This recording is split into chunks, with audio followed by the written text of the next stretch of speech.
nadie crea que el cuello de la jirafa se alarga para poder sobrevivir. Las cosas no ocurren así en biología. En realidad, como los genes mutan aleatoriamente, lo mismo ocurre en la historia de la evolución. Pero las personas, las empresas y los gobiernos intentan a toda costa protegerse contra la incertidumbre y sobrevivir.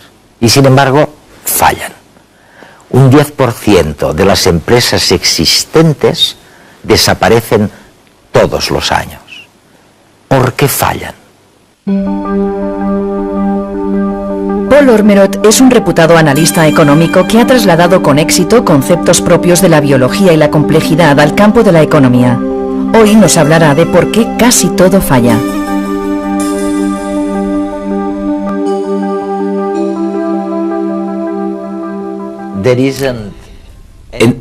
En biología no hay ningún tipo, en la evolución quiero decir, no hay ningún tipo de planificación. Las especies simplemente se extinguen sin previo aviso. Sí, en biología la evolución es totalmente aleatoria. Así es. No hay ninguna especie que pueda tomar la decisión consciente de mejorar su condición física.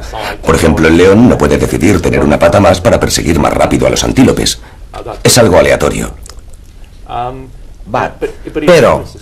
Sin embargo, en la sociedad humana, las empresas, los gobiernos y las personas en general intentan mejorar su condición de forma consciente.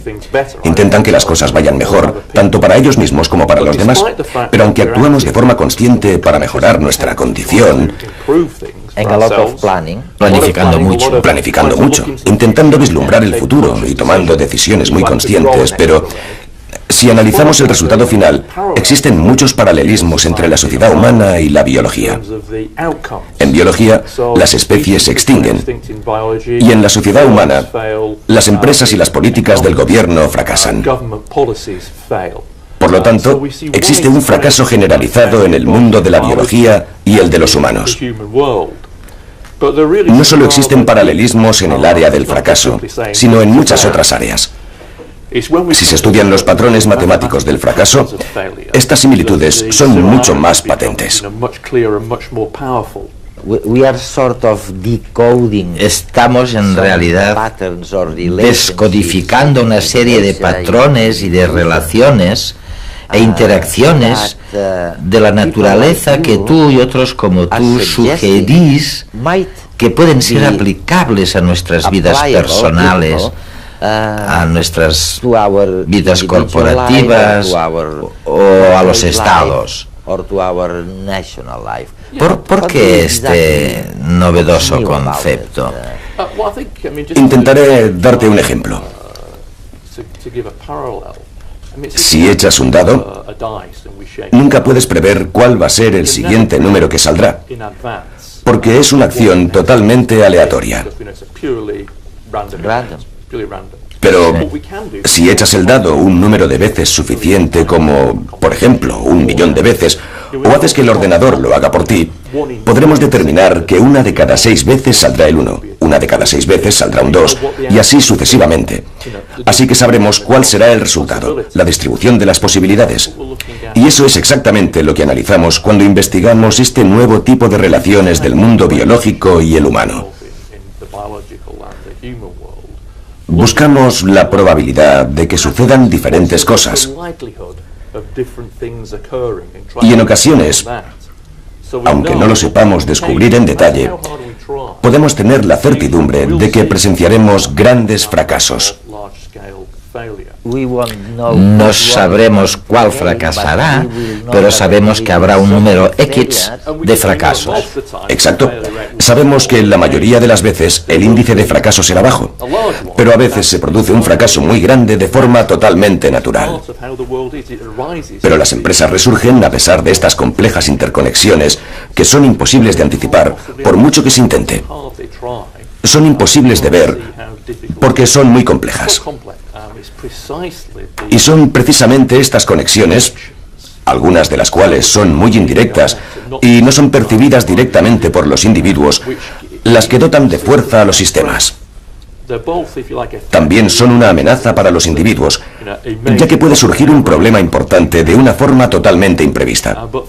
Sin embargo, desde un punto de vista global, estos sistemas altamente conectados son muy potentes, muy viables, al igual que la biología, que es un sistema altamente conectado en el que la vida se sostiene por sí misma y lleva sosteniéndose por sí misma durante miles de millones de años.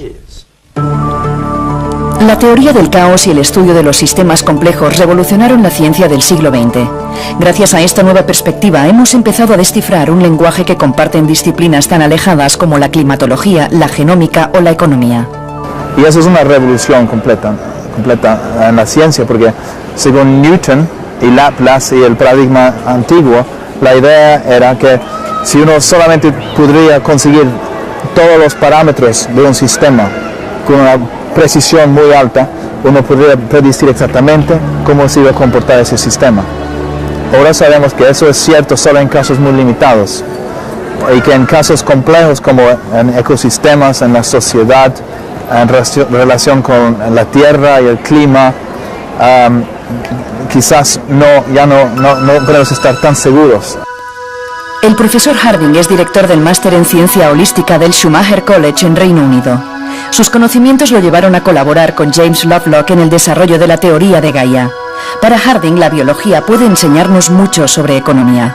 Para ser vivos necesitamos una membrana semipermeable. Lo vemos a través de las células también, ¿no? Cada ser vivo, cada entidad necesita mantener su propia existencia interna, pero también intercambiar con el mundo alrededor. Si un sistema se conecta demasiado, si hay demasiadas conexiones, todo el sistema se puede volver desordenado. Si hay muy pocas conexiones, el sistema se queda como una forma muy rígida, muy ordenada. Y lo que los sistemas tratan de hacer es como moverse a un lugar que se llama el límite del caos. Y claro, se puede intercambiar con otros países, pero a un nivel promedio o mediano. Y nosotros estamos quitando esas membranas semipermeables alrededor de los países. Y estamos, yo creo, sobreconectando la economía.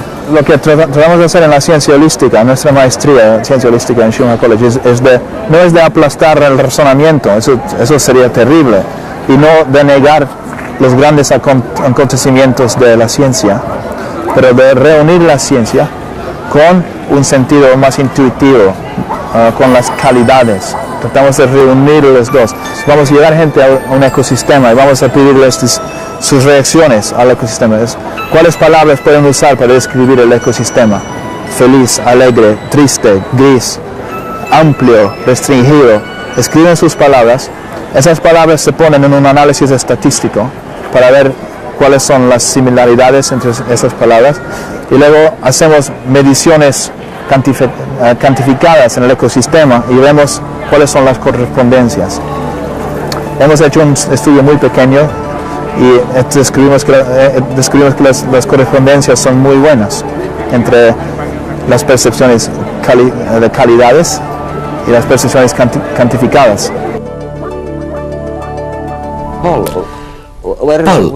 ¿hacia dónde crees que podemos encaminarnos? ¿Podemos aprender algo de la evolución o biología?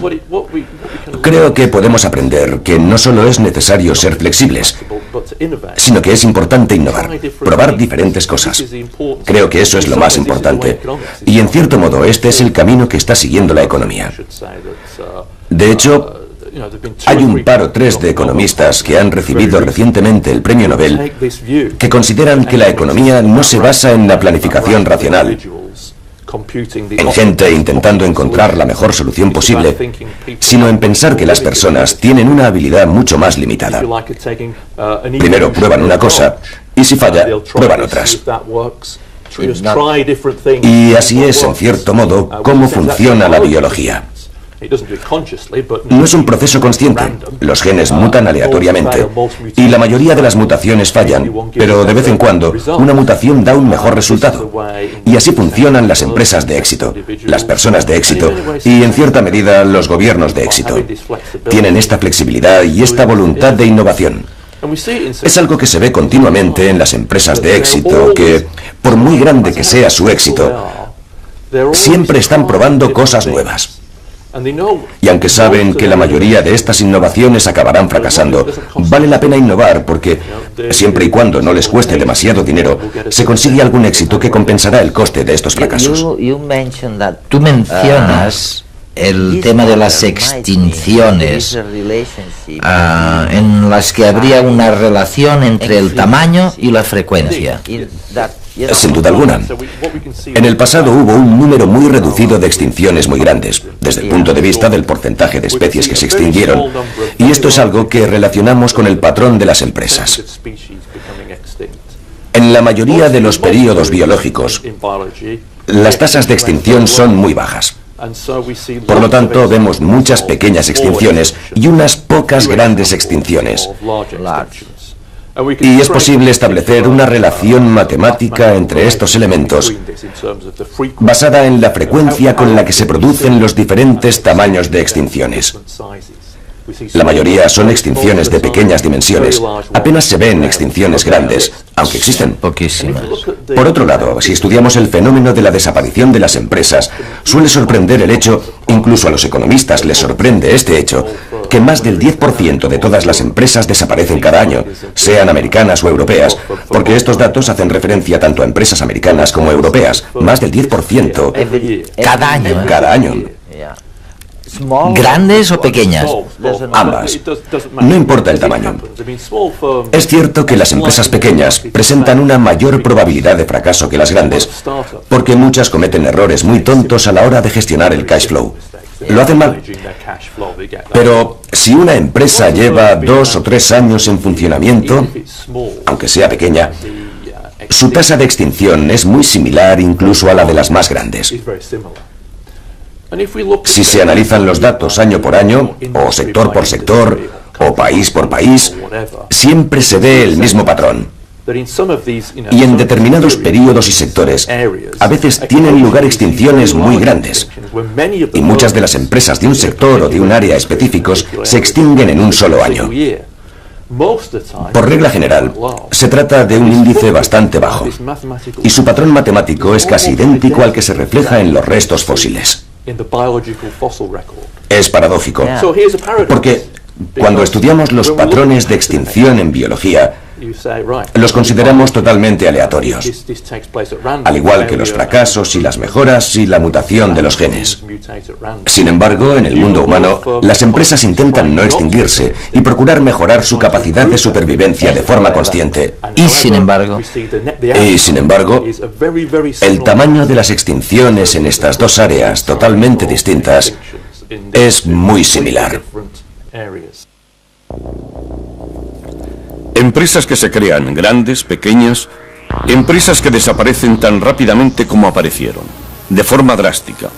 Del mismo modo, las grandes extinciones de la historia de la Tierra se caracterizaron por la desaparición en el registro fósil de al menos el 75% de las especies en un momento dado. Sus causas no son siempre claras, pero siempre aparecen relacionadas con cambios en el nivel del mar y el clima global.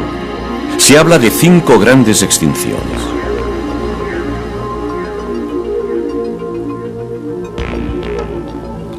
La primera fue hace unos 440 millones de años. En esa época, la Tierra, que actualmente forma el Sáhara, se hallaba en el Polo Sur. Empezó una larga edad de hielo que provocó la aparición de los glaciares y un descenso del nivel del mar. Acabó con la vida de un 85% de las especies de ese momento. Hace unos 364 millones de años tuvo lugar la segunda. Poco se conoce de sus causas, pero se sabe que se cebó en las especies marinas. Pero la madre de todas las extinciones todavía estaba por llegar. Sucedió hace 245 millones de años y se llevó por delante el 95% de todas las especies que habitaban el planeta. El único continente que formaba la Tierra en ese momento se convirtió en un lugar poco apacible para vivir. Un descenso brusco en el nivel del mar, combinado con una deriva del continente, redujo drásticamente la extensión de la línea costera. Había erupciones volcánicas por todo el planeta. agua y aire contenían poco oxígeno. Las especies se extinguieron simplemente porque no tenían dónde ir. Hace unos 200 millones de años, otra etapa de múltiples erupciones y ríos de lava provocó un calentamiento global que acabó con el 52% de todos los géneros de especies marinas.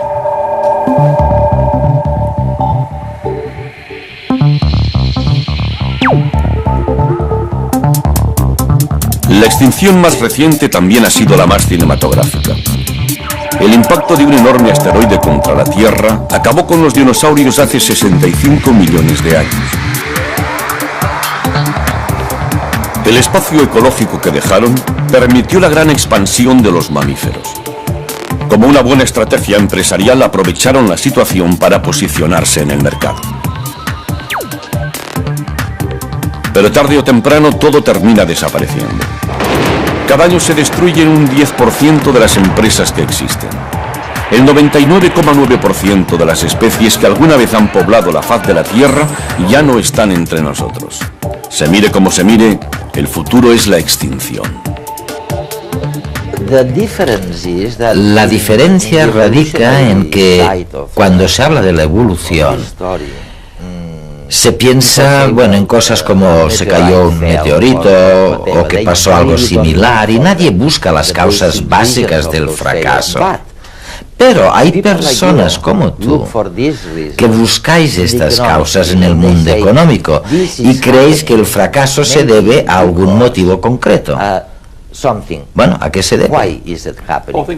Es una pregunta interesante. En las extinciones analizamos dos causas.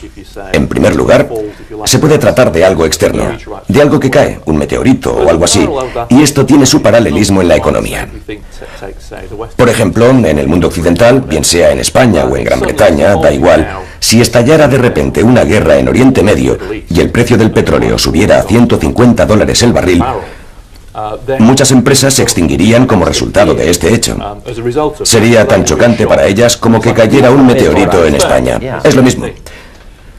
Pero más recientemente, y esto es algo muy interesante, los biólogos han empezado a estudiar las extinciones derivadas de la interacción entre las especies.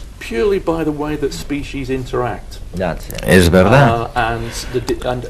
El hecho de que una especie mejore su condición puede influir sobre la condición de muchas otras especies de una forma inimaginable, porque las conexiones son muy complejas y a veces no son competidores inmediatos. Especies muy alejadas entre sí pueden verse afectadas, positiva o negativamente, por la mejora de la capacidad de supervivencia de una de ellas. En la otra parte del mundo. Esto mismo es aplicable a las empresas. Las empresas se identifican por sus competidores directos. En España, por ejemplo, Telefónica tiene competidores en el mercado de las telecomunicaciones y sabe quiénes son, pero desconoce los avances innovadores que se pueden estar desarrollando en algún rincón de Estados Unidos, China, India o incluso Europa, que pueden acabar provocando su extinción. Por ejemplo, a principios de los años 80 o finales de los 70, IBM dominaba el mundo de los ordenadores y pensaba que la única forma de poder tener ordenadores era teniendo un mainframe gigante, tan grande como esta habitación. Eso es lo que debía utilizarse. Sin embargo, en los garajes de California había una serie de tipos raros, hippies y excéntricos, que comenzaron a producir unos ordenadores personales que casi provocaron la extinción de IBM. IBM se salvó por los pelos gracias a su alianza con Microsoft. Si tú hubieras sido uno de los directivos de IBM, jamás hubieras imaginado que un hippie iluminado de California podía inventar algo que estuviera a punto de destruir toda tu empresa. Son precisamente estas formas imprevistas de interacción las que cuentan. Hace 500 millones de años, en el período geológico conocido como Cámbrico, se produjo una explosión de diversidad de formas vivas única en la historia del planeta. En los restos del yacimiento de Murero, en Zaragoza, queda un testimonio fósil único en el mundo que muestra unos mares donde los trilobites eran los reyes. Los trilobites fueron los reyes de los mares cámbricos. Aparecieron en este periodo geológico y se extinguieron 300 millones de años después. Murero es una localidad clásica para el estudio de los trilobites por el alto número de especies que hemos encontrado, cerca de 70 y unos 30 géneros. Podemos ver ahora saber que fueron los primeros organismos que tuvieron un dimorfismo sexual, es decir, que tenían los machos y las hembras completamente separados. Vemos en esta pieza dos ejemplares, uno con una parte final muy alargada, probablemente para la bolsa de incubación, y otra más corta, que sería probablemente el macho. Uno de los principales procesos fue el proceso de esqueletización por el que los animales consiguieron sintetizar minerales del agua del mar. Este proceso trajo una serie de innovaciones a la vida animal, como fueron, por ejemplo, el poder aislar a estos animales del medio externo mediante en este caso, una envoltura de carbonato cálcico, de fosfato o de sílice, y también una defensa frente a los depredadores, puesto que tenían material duro contra ellos, y por último también una protección contra los rayos ultravioletas. Un ejemplo de ello lo tenemos en los antecesores de las estrellas de mar, los edrioasteroideos, que son muy abundantes en Murero, y que desarrollaron un esqueleto de carbonato cálcico con miles de placas que se ensamblaban y que permitían, adicionando placas, ir creciendo el esqueleto y construir, en este caso, un endoesqueleto, un esqueleto interno que le hizo muchísimo más resistente a los medios energéticos, a los medios marinos en que vivían. Otros componentes del yacimiento paleontológico de Murero son los organismos de cuerpo blando. Son organismos muy difíciles de fosilizar y solo se encuentran en muy pocas localidades en el mundo. En Murero los encontramos, tenemos excelentes ejemplos de algas, tenemos ejemplos muy bonitos de esponjas, como el que vemos aquí a continuación. Tenemos también de gusanos aterciopelados, de gusanos de isozoa y de otros grupos que no sabemos realmente qué filum, qué grupos son, puesto que se extinguieron y no tienen representantes actuales en nuestra biosfera. Gracias al hecho excepcional de que se hayan conservado tanto los restos de animales de esqueleto duro como de animales blandos, los expertos pueden estudiar cómo era la ecología del lugar, que presentaba un paisaje muy diferente del actual. Hace 515 millones de años esto era un mar, una zona abrigada, tranquila, donde había una sedimentación rápida. Lo que vemos ahora representa 1 kilómetro de esta plataforma marina y unos 200 metros de espesor de materiales, de capas geológicas, que representan 10 millones de años de la historia del Cámbrico. Seguramente Murero es el yacimiento más completo que se conoce en el mundo. En el yacimiento se observan varios estratos de colores diferentes que identifican las diferentes épocas y los cambios climáticos y ecológicos que se dieron a lo largo del tiempo.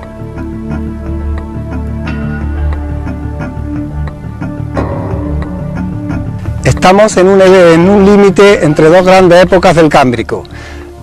La época del Cámbrico inferior, representada por estos estratos grises que están poblados de praderas de esponjas y de familias de trilobites, y la época del Cámbrico medio, que está representada por otras familias de trilobites.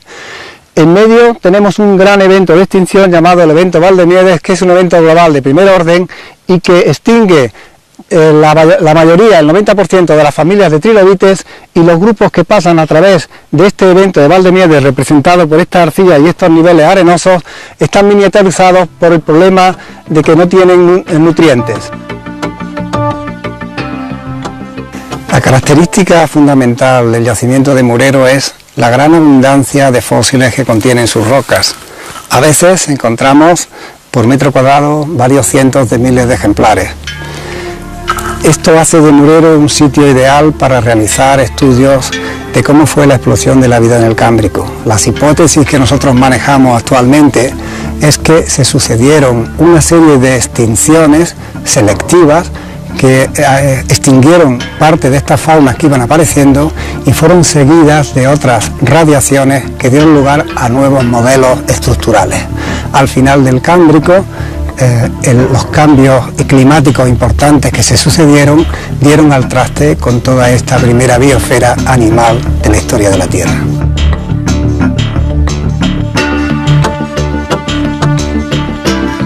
En Entre las especies que desaparecieron existe un enigmático grupo, el de los carpoideos, animales cubiertos de miles de placas de calcita, de los cuales se desconoce cómo se movían, comían o se reproducían.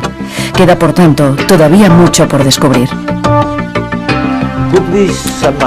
¿Podríamos resumir un poco lo que estás diciendo? Tú dices que, bueno, que a fines del siglo XIX y principios del XX se produjo una gran revolución industrial con las grandes multinacionales y que esta explosión de riqueza y de empleo generó una teoría general que supuestamente permitía explicarlo todo. Permitía calcular la demanda. Sí, existía la idea clara de que... Sí, de que se podían calcular los costes, lo que los economistas llamamos los costes marginales. Sí, se creía que llevar una empresa era algo fácil, que solo era necesario calcular la cantidad de productos que se podían vender. Y tú dices, no, se trata de un proceso de transformación que va variando mucho, innovándose y que exige una interacción, y esto es mucho más difícil. Es que existe una idea generalizada de que las cosas se pueden planificar, que se puede determinar la cantidad de producto que puede venderse a un precio determinado y que se puede saber el coste de producción de todos los productos. Pero el mundo no funciona así, es mucho más complejo. Es muy difícil comprender, sobre todo los entornos externos, lo que se puede vender, las innovaciones que son necesarias, las innovaciones de la competencia, de empresas que ni siquiera conocemos.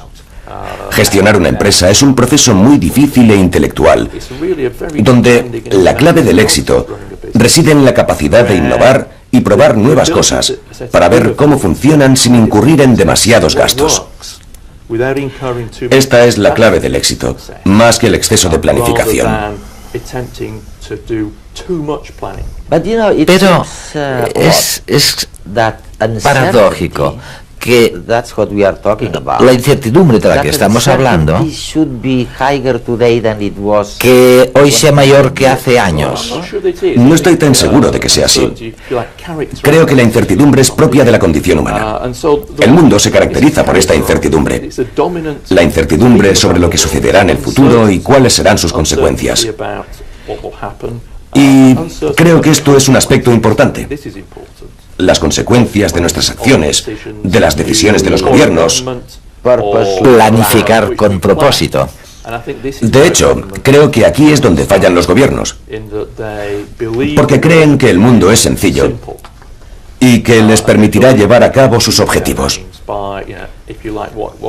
Los gobiernos tienen la típica mentalidad de lista de verificación, donde vas marcando con una cruz todas las cosas que has hecho y al final esperas un resultado determinado. Pero el mundo suele ser más complejo. Los gobiernos desean disminuir la tasa de desempleo, mejorar la movilidad social, reducir el índice de delincuencia. Pero no lo consiguen. No lo consiguen. Si tuviéramos que elegir una clave del éxito en el futuro, ¿cuál sería? Yo creo que la clave del éxito radica en la voluntad de innovación. Por mucho éxito que se tenga, siempre hay que considerar la posibilidad de que puede haber otra cosa que funcione mejor. Creo que esta es la clave, y de hecho ha sido el motor de una gran parte de la sociedad occidental en los últimos 200, 300 y 400 años. El hecho de intentar comprender mejor el mundo y encontrar mejores formas de hacer las cosas, incluso cuando las cosas van bien. Y a veces esto es lo más difícil. Cuando se tiene éxito, uno se cree que ya ha resuelto el problema. Pero es justo cuando se piensa así que uno es más vulnerable, aunque se sea una empresa muy, muy grande. Por lo tanto, la clave está en la voluntad de innovación, de probar nuevas ideas, nuevas técnicas, nuevas formas de hacer las cosas y en no tener miedo a los fracasos a pequeña escala.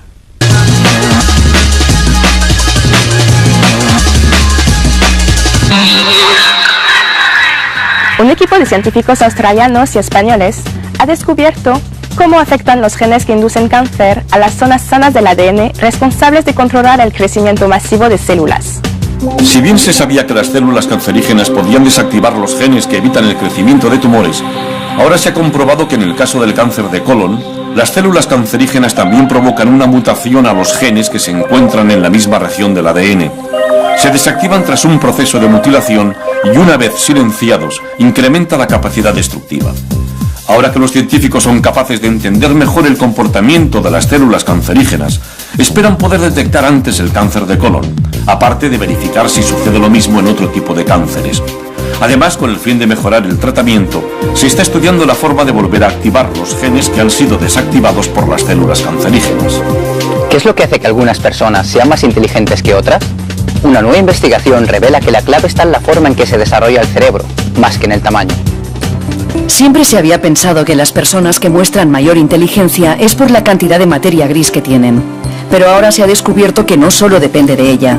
Los científicos han estudiado la dinámica de la maduración de la corteza cerebral, tanto de niños listos como de niños de inteligencia promedio, y han observado diferencias. Los niños con el coeficiente intelectual más elevado tienen una corteza más delgada a los 7 años de edad, pero esta tiende a engrosar rápidamente, así que cumplen 12 años. El resto de niños tienen un crecimiento más gradual. Aunque la masa de la corteza cerebral no es el único factor que influye en la inteligencia, los científicos aseguran que el estímulo precoz y la interacción del medio ambiente también son fundamentales en el desarrollo del cerebro. A partir de fotografías tomadas por satélites, un equipo de científicos de la Universidad de Navarra ha sido capaz de estimar la humedad superficial de una cuenca agrícola. Los científicos han analizado 7 fotografías tomadas por 2 satélites radar, el RADARSAT-1 y el ENVISAT. Aunque la información que muestran es muy valiosa, los científicos han necesitado analizar la rugosidad del terreno para estimar con más precisión el estado hídrico de las superficies agrícolas. La rugosidad depende del cultivo y labores que se apliquen al terreno. Para ello han diseñado un perfilómetro láser que les proporciona información de los relieves del territorio estudiado. Con esta nueva técnica los científicos cuentan con más información para poder detectar condiciones de estrés hídrico de las zonas estudiadas, analizar las necesidades de riego de los cultivos, así como evaluar los daños producidos por sequías.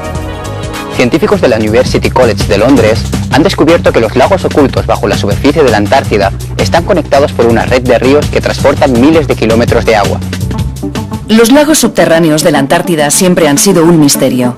Por un lado se pensaba que el Polo Sur era demasiado frío para albergar agua en estado líquido por debajo de la capa de hielo.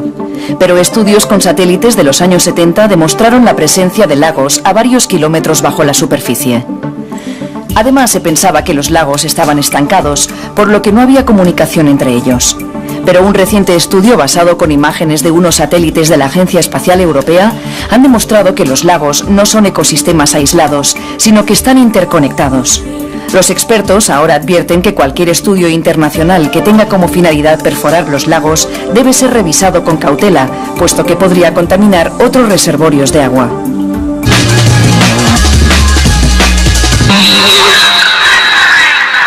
Bienvenidos a esta segunda parte de redes, ¿no? Es un tema que también interesa a todo el mundo, aunque solo fallen unos pocos. ¿Por qué fallan las cosas, las empresas, los gobiernos? Y es paradójico cuando pensamos en la historia de la evolución, en donde no hay ninguna planificación. Como decía Paul Ormerod en la primera parte del programa, un león no puede planificar sacar una quinta pata para correr más a prisa, ¿no?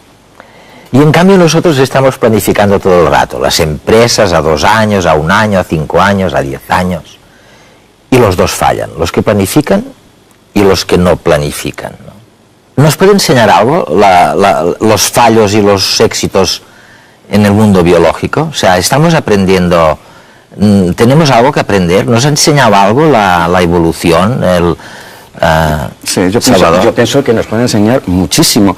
El peligro está en caer en identificar excesivamente la ecología o la biología con respecto a la economía. Son mundos paralelos y Paul Ormerod lo ha dicho muy bien cuando habla de paralelismos, porque hay paralelismos, pero no es lo mismo. Entonces, entre los paralelismos podemos decir, por ejemplo, que en la biología o en la ecología existe el elemento genético, por una parte, mientras que en la economía pues tenemos la tecnología. En la ecología existen predadores y presas, Y en la economía pues tenemos competidores, proveedores, agentes, etcétera, etcétera. Por lo tanto, sí se puede hacer estudios comparativos en el que a veces chocan, a veces tienen cosas en común y otras no. Una de ellas, por ejemplo, es el tiempo. El proceso de adaptabilidad biológico es mucho más en las empresas, por ejemplo, y otras muchas más que no. Sí. Otro tema importante es la unidad de medida. ¿Cuál es? La empresa, es el individuo, es la estrategia, es la tecnología de cada... es un meme, como lo explicaba Dawkins. ¿De qué estamos hablando? O simplemente es de una especie en concreto. Es decir, que entre la biología y la economía, la biología guión la ecología y la economía o la economía de la empresa, hay paralelismos, pero hace 500 millones de años, hace un rato, era el periodo cámbrico. En paleontología se considera que es un periodo riquísimo de proliferación de especies, hubo una riqueza. Hoy se está pensando en algunas de las causas, ahora no vamos a entrar en eso, pero con relación a otros periodos posteriores, el cámbrico ha quedado como uno de los periodos más ricos.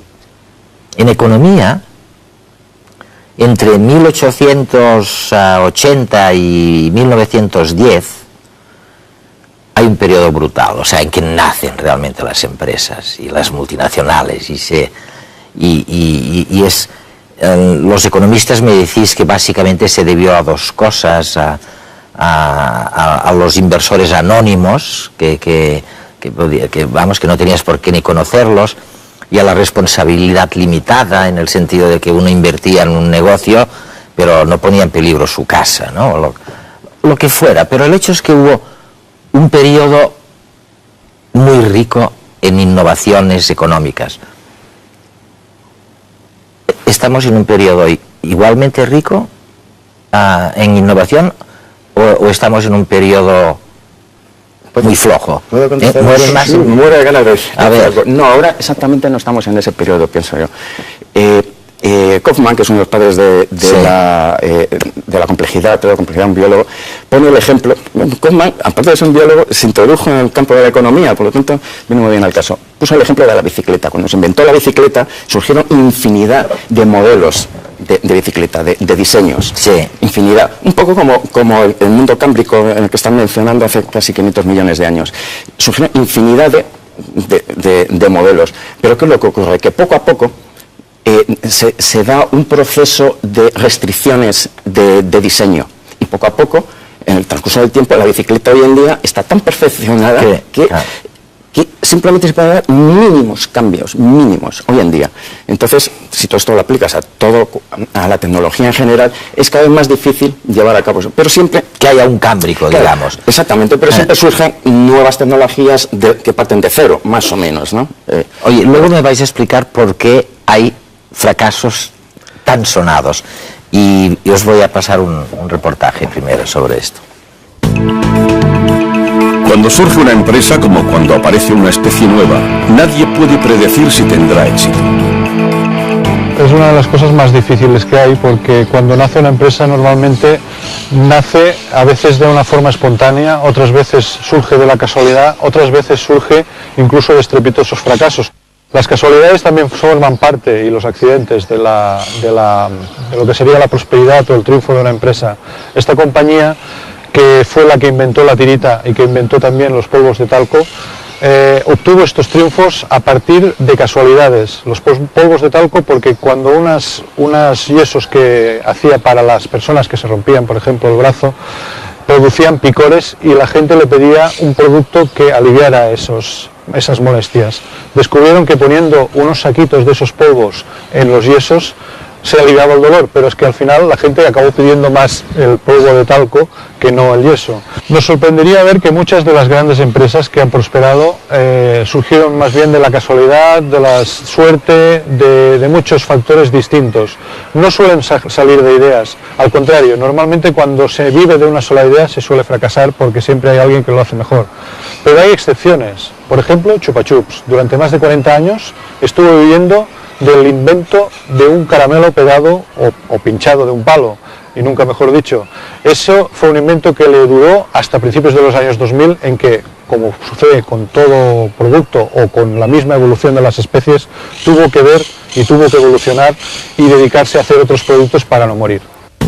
Algunas empresas parecen moverse como pez en el agua en épocas de vacas flacas.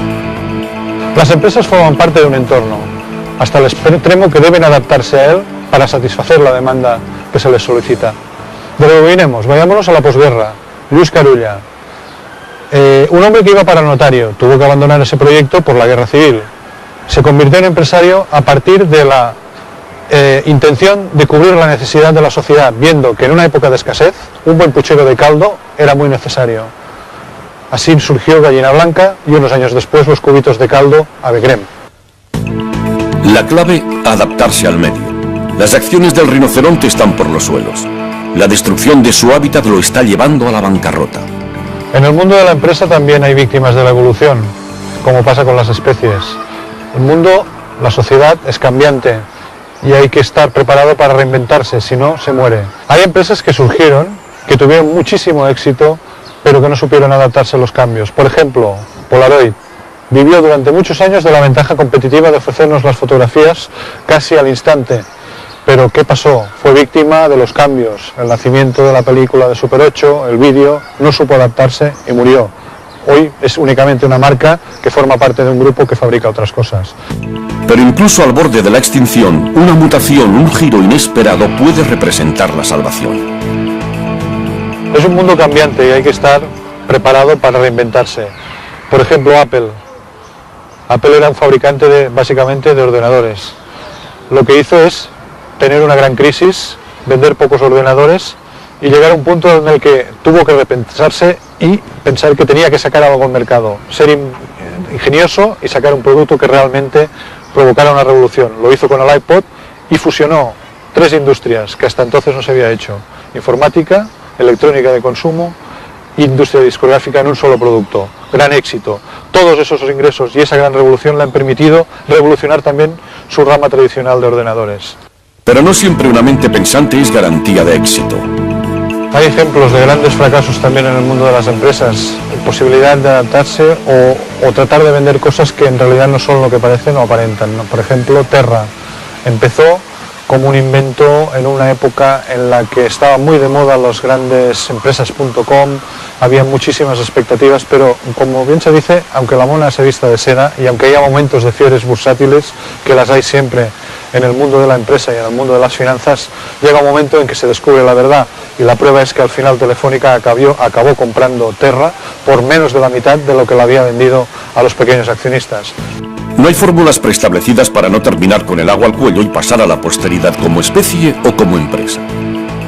No hay recetas mágicas ni patrones, porque a veces intentamos emular uno de esos patrones con una empresa de éxito y aplicarlo a otra, y obtenemos un rotundo fracaso. La clave es que sabemos que hay ingredientes, muchas veces sabemos cuáles son, pero el problema es que no sabemos cuáles son las proporciones. Ese es el secreto. Dime, ibas... Sí. No, que yo creo que efectivamente no conviene olvidar que Darwin se inspiró en Malthus, ¿no? Es decir, los pensadores del siglo XVIII y XIX se preocupaban por un problema fundamental, y era en qué medida la coordinación espontánea surgía, ¿no? En qué medida el equilibrio se producía y por qué, ¿no? Entonces, esta pregunta era muy difícil de contestar, y ha sido muy difícil de contestar hasta el advenimiento de la capacidad de inteligencia y computación que tenemos ahora, ¿no? Porque ahora hemos descubierto efectivamente que el todo, la institución, puede ser tremendamente potente y estable, a pesar de que cada uno de sus elementos, cada uno de sus agentes, sea incluso cero inteligente. Hay un trabajo, y esto tiene mucho que ver con la tesis de Paul Orban. Pero las instituciones fallan. Sí, claro, o sea, que fallan. Igual que los individuos. Claro que fallan, pero puede llegar a ser, lo que quiero decir es que aunque fallen, las instituciones pueden llegar a ser tremendamente más capaces de estabilidad y de computación y de inteligencia que cada uno de sus ítems, porque hay un aprendizaje social que va más allá, beyond los individuos, que es muy importante. Salvador, ¿tú crees tienes esta fe en las instituciones? Yo pienso que cierto tipo de instituciones, empresas o gobiernos o lo que sea, fallan porque falla la capacidad de no de innovar, sino de adaptarse. Y no digo de innovar porque hay empresas que no han innovado y son todo un éxito, y otras que sí han innovado y son un fracaso. El ejemplo es IBM. IBM realmente, después de todo un éxito durante décadas, ha fracasado a pesar de los altísimos gastos en investigación y desarrollo, porque ha habido otras empresas que en vez de innovar se han dedicado a copiar. Y entonces hay empresas hoy en día de ordenadores, en la mente de todos, que gracias a simplemente a utilizar la estrategia de copiar han podido vencer a la innovación. Eso no significa que innovar es malo o es negativo y copiar es positivo. Lo que quiero decir es que depende de un contexto, de un entorno determinado, a veces es mejor innovar y otras veces es mejor copiar. Sumarse a las innovaciones. Claro, lo que quiero decir es que lo que sí hay que hacer es adaptarse. Eso es clave, adaptarse. Utilizando cualquier estrategia. Copiar, un camaleón se copia constantemente el entorno. Es decir, copiar es fundamental, pero innovar, que tiene mucha fama hoy en día el concepto de innovar, hay que innovar. Bueno, depende del contexto y el entorno en el que estamos hablando. Pero si la muerte de las empresas no es nada negativo, es la propia evolución, ¿no? Lo que importa es, la tasa relativa, sí, pregúntale al que muere, a los inversores, a los accionistas. Pregúntale al señor que muere, pero las personas fallecen felizmente y se renueva, ¿no? También fallecen las empresas. No es nada, no me parece que sea el dato más relevante. El dato más relevante sería alguna especie de flujo promedio entre las que entran y salen, ¿no? Eso sería mucho más interesante que el ratio de las que mueren, ¿no? Y ahí hemos avanzado muchísimo en capacidad de generar valor, no solamente valor, sino también riqueza. La riqueza que ahora tenemos es impresionante comparada con la que había hace 100 años, ¿no? Es decir, prácticamente en cualquier país occidental, es decir, que estoy con ello incluyendo más de la mitad de la población del mundo, tiene una esperanza de vida que se ha prolongado en porcentajes asombrosos en la última centuria. Por tanto, yo creo que efectivamente no es nada negativo que las empresas mueran. Lo malo sería que mueran las que no deben morir, pero eso parece ser que no suele ocurrir. Por definición, sobrevive la mejor.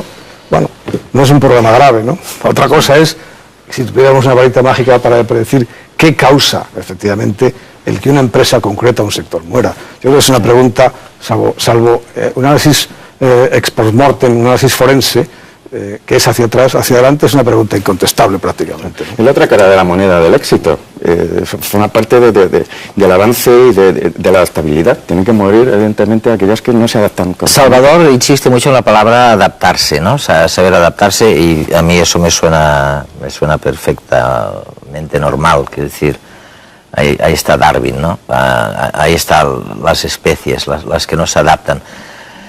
Pero vosotros, que tenéis experiencia de los pacientes y de los que tienen éxito,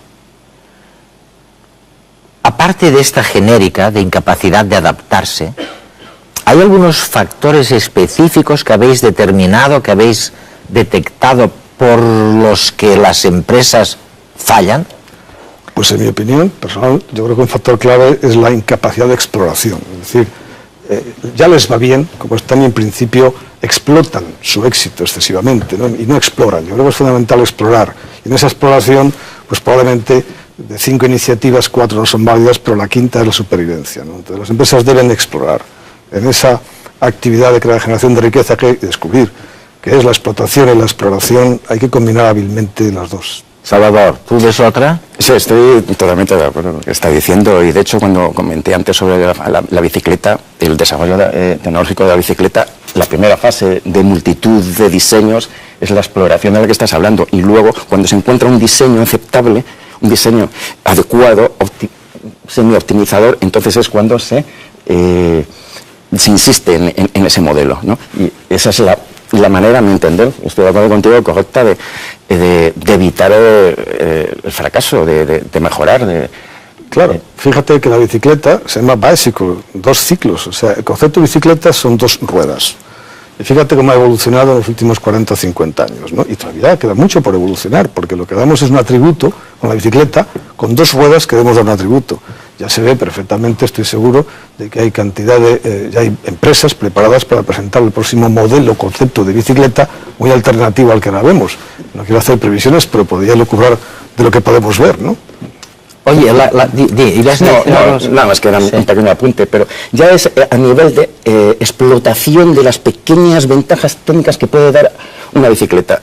la exploración ya se dio hace 100 años, cuando salían todas estas bicicletas de unos radios enormes con otras, la delantera el radio pequeñito, etcétera, etcétera. Había infinidad esa era la fase de exploración, donde se jugaban con diseños, pero ya ahora mismo ya es es explotar una tecnología determinada. Ya son pequeñísimos avances de esta generación de bicicletas hoy en día con respecto a hace 30 años. Oye, entonces vamos a ver, adaptación, exploración, adaptar, explorar, todo el rato. Vosotros decís, las empresas, las instituciones que hagan eso tienen menos posibilidades de fallar, de quebrar y explotar y luego explotar, dices. Sí, explotar aquella tecnología lo que ya va bien, pero claro, lo que va bien hay que explotarlo. Es muy difícil ser creativos, pero bueno, algo tenemos que tomar de positivo de la reflexión de hoy, y es que hay que adaptarse, hay que explorar, hay que ejecutar, hay que arriesgar algo, el que pueda, y además, de vez en cuando, estar dispuesto a cambiar nuestras convicciones culturales. Con estas ideas les dejo. Hasta la próxima semana.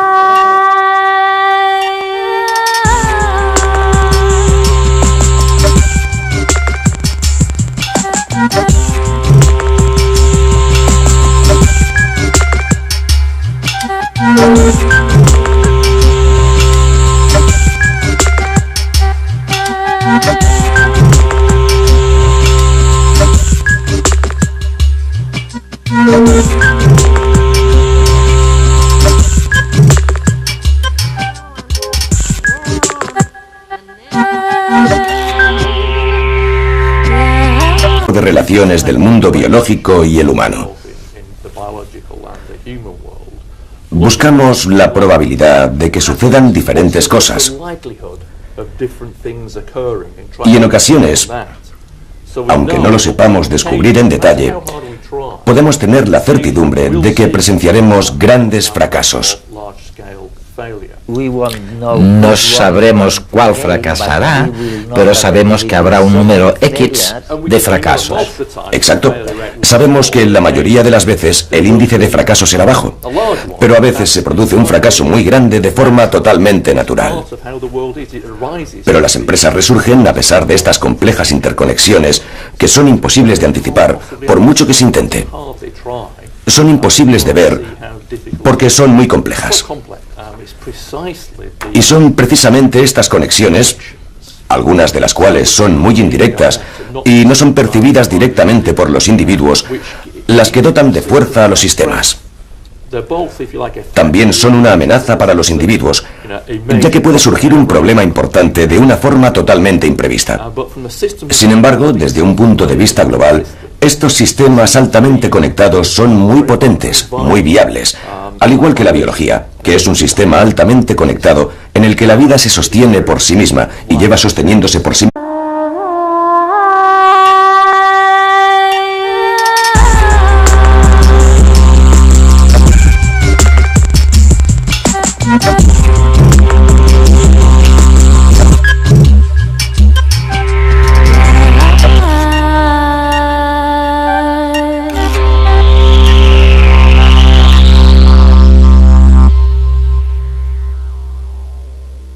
Que nadie crea que el cuello de la jirafa se alarga para poder sobrevivir. Las cosas no ocurren así en biología. En realidad, como los genes mutan aleatoriamente, lo mismo ocurre en la historia de la evolución. Pero las personas, las empresas y los gobiernos intentan a toda costa protegerse contra la incertidumbre y sobrevivir. Y sin embargo, fallan. Un 10% de las empresas existentes desaparecen todos los años. ¿Por qué fallan? Paul Ormerod es un reputado analista económico que ha trasladado con éxito conceptos propios de la biología y la complejidad al campo de la economía. Hoy nos hablará de por qué casi todo falla.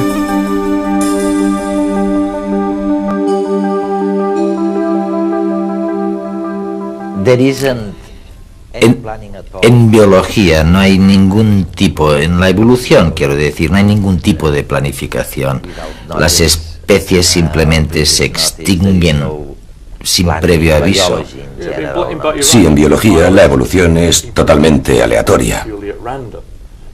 Así es. No hay ninguna especie que pueda tomar la decisión consciente de mejorar su condición física. Por ejemplo, el león no puede decidir tener una pata más para perseguir más rápido a los antílopes. Es algo aleatorio. Pero, sin embargo, en la sociedad humana, las empresas, los gobiernos y las personas en general intentan mejorar su condición de forma consciente. Intentan que las cosas vayan mejor, tanto para ellos mismos como para los demás. Pero aunque actuamos de forma consciente para mejorar nuestra condición, planificando mucho, intentando vislumbrar el futuro y tomando decisiones muy conscientes, pero si analizamos el resultado final, existen muchos paralelismos entre la sociedad humana y la biología. En biología, las especies se extinguen, y en la sociedad humana, las empresas y las políticas del gobierno fracasan. Por lo tanto, existe un fracaso generalizado en el mundo de la biología y el de los humanos. No solo existen paralelismos en el área del fracaso, sino en muchas otras áreas. Si se estudian los patrones matemáticos del fracaso, estas similitudes son mucho más patentes. Estamos en realidad descodificando una serie de patrones y de relaciones e interacciones de la naturaleza que tú y otros como tú sugerís que pueden ser aplicables a nuestras vidas personales, a nuestras vidas corporativas o a los estados. ¿Por qué este novedoso concepto? Intentaré darte un ejemplo. Si echas un dado, nunca puedes prever cuál va a ser el siguiente número que saldrá, porque es una acción totalmente aleatoria.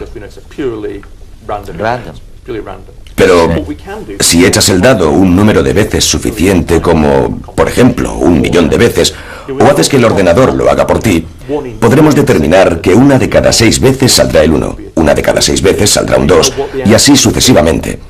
Así que sabremos cuál será el resultado, la distribución de las posibilidades.